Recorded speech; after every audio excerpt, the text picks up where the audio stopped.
Hello, this is Ali from Crafty Ribbons and I'm going to show you how to make these ribbon carnations. They're really very easy to make. They use wire edge ribbon. You need 4 meters of wire edge ribbon. It's an inch wide, 25mm, a pair of scissors and a needle and thread. That's all the equipment you need. Now go to the end of the ribbon and you will find, if you ease back the ribbon, you will find a little wire. Now this is what we're going to be gathering the ribbon on. So you just gradually move the ribbon down the wire to gather it. You want to put as many gathers into this piece of ribbon that you possibly can. The more gathers you create, the fuller your carnation will be. Now this takes a little time. Just move your fingers down the ribbon and gently pulling on the wire. Now depending on the type of ribbon that you're using and the manufacturer's ribbon will depend on how hard you can actually pull the wire. This is actually a very good quality ribbon and the wire is relatively strong.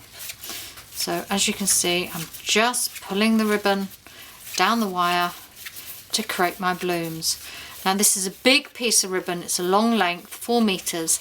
So don't forget you do have 2 ends to this, so you can go to the other end and you can start gathering from the other end as well, making sure that you gather the correct side so that they join in the middle.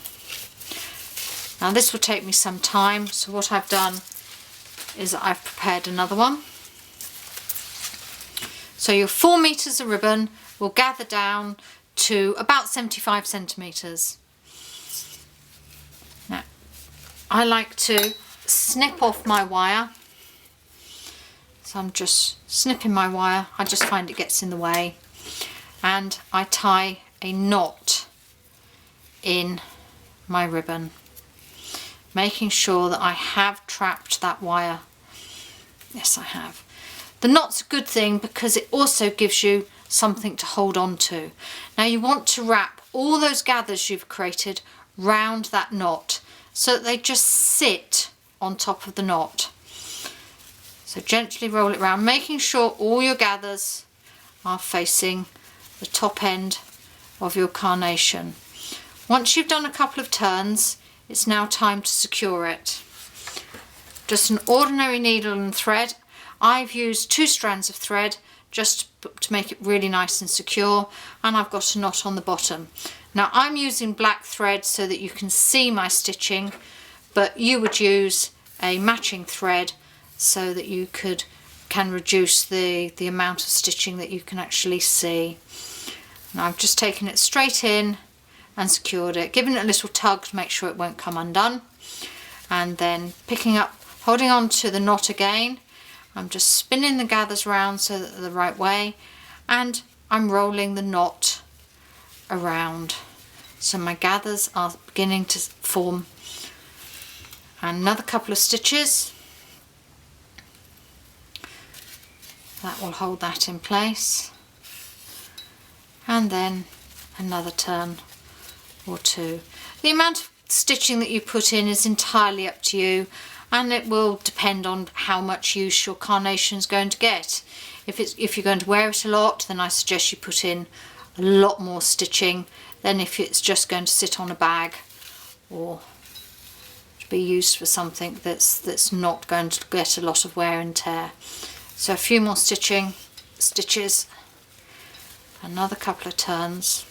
Now don't worry if it gets squashed on the front, we sort that out at the end. So I'm spinning it around and stitching. Now if you're finding this tail is getting in the way, you can cut it off, it's not a problem. Just don't cut into the knot. Okay, now this will take me a little time. So once again, I've prepared one that's almost finished. There we go. So this one you can see is quite messy on the back. That's quite normal. You'll find that these are messy as well. Nothing wrong with that. Nobody's going to see the back, hopefully, so it doesn't really matter. Now I've got a couple more turns to finish this off. It takes about 5 minutes to complete all those gathers. So a few more turns.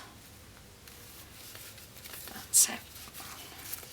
And we're almost there. So just to have a little recap, each carnation will take 4 meters of ribbon.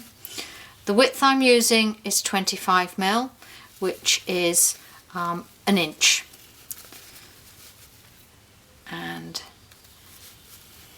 there we go, we're almost there. Make sure those gathers are pushed up right to the end.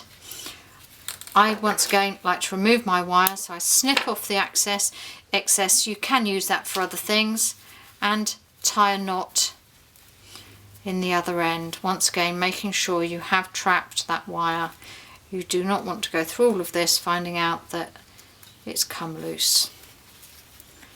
So a simple knot, that's it. So pick it back up and about 2 more stitches, I would have said. That's it. I've got a bit longer piece of wire there, so I remove that. Now what I've done is that I've actually turned mine into hairbands for my niece. Anybody who reads our blog will know that Sydney is my oldest niece, and she's got lovely blonde hair, so this is absolutely perfect for her. Now I've just bought these elasticated hairbands, and I've laid them across the top and I've sewn them in place. So to hide all of these raw ends, just cut off any excess, lay the knots down, and then your hairband or even your brooch pin, if you're going to turn it into a brooch, will cover all the loose raw ends. And then finally cut off. Now it's pretty messy on the back, on the front, don't worry about it. You've been working with it for 5-10 minutes. It now needs a little bit of attention, and you just gradually pick the little blooms, the little creases up, and turn it into your beautiful carnation. And there we go. Doesn't take long at all. Thank you for watching.